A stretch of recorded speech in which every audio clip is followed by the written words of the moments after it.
Professor కోదండరాంపై TRS నేతలు చేసిన విమర్శలను ఖండించారు. తెలంగాణ యునైటెడ్ ఫ్రంట్ అధ్యక్షురాలు విమలక్క కోదండరాంపై మంత్రులు చేసిన వ్యాఖ్యలను వెనక్కి తీసుకోవాలని డిమాండ్ చేశారు. దోపిడీదారులు ఉన్నంత కాలం ప్రజా సంఘాలు కొనసాగుతాయన్నారు విమలక్క. ప్రజల పక్షాన పోరాటం చేసేందుకే ప్రజా సంఘాలు ఉంటాయన్నారు.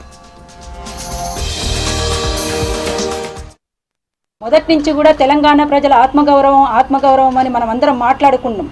తెలంగాణ ఉద్యమం జరిగినప్పుడు, మలిదశ తెలంగాణ ఉద్యమం జరిగినప్పుడు అట్లాంటి ఆత్మగౌరవానికి సంబంధించినటువంటి దానికి ఒక భంగం కలిగినప్పుడు, ఇంకా సీమాంధ్ర పెట్టుబడిదారుల చేతుల్లోనే వాళ్ళ కబంధ హస్తాల్లోనే తెలంగాణ రాష్ట్రం ఉన్నప్పుడు, ఇప్పటికీ ఇక్కడ ఉన్నటువంటి నాయకులంతా వాళ్లకు సలాములు కొడుతూ వాళ్ళకు రెడ్ కార్పెట్ పరుస్తూ సామ్రాజ్యవాదులకు కార్పొరేట్ శక్తులకు స్వాగతం పలుకుతున్నటువంటి ఈ సందర్భాన్ని ప్రశ్నించకుండా ఎట్లుంటామనేటువంటిదే కోదండరాం ప్రశ్నించిండు. అంతకంటే వేరే ఏం లేదు. దానికి అసలు టీఆర్ఎస్ లేకపోతే, కేసీఆర్ గారు లేకపోతే అసలు కోదండరాం లేడని, అసలు జేఏసీ లేదని అనడం అయితే వింతల్లోకి వింత.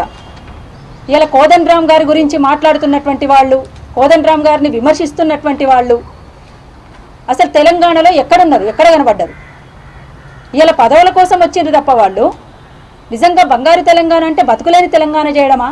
ఇవాళ ఫార్మాసిటీలకు కట్టబెడుతున్నారు తెలంగాణను. దోపిడీ మనస్తత్వం కలిగినటువంటి వాళ్ళు ఎవరు అధికారంలో ఉన్నా ఖచ్చితంగా ప్రజాప్రతిపక్షం అనేటువంటిది ఉంటుంది అనేటువంటి విషయాన్ని టీఆర్ఎస్ మిత్రులు కూడా ఆలోచించాలి.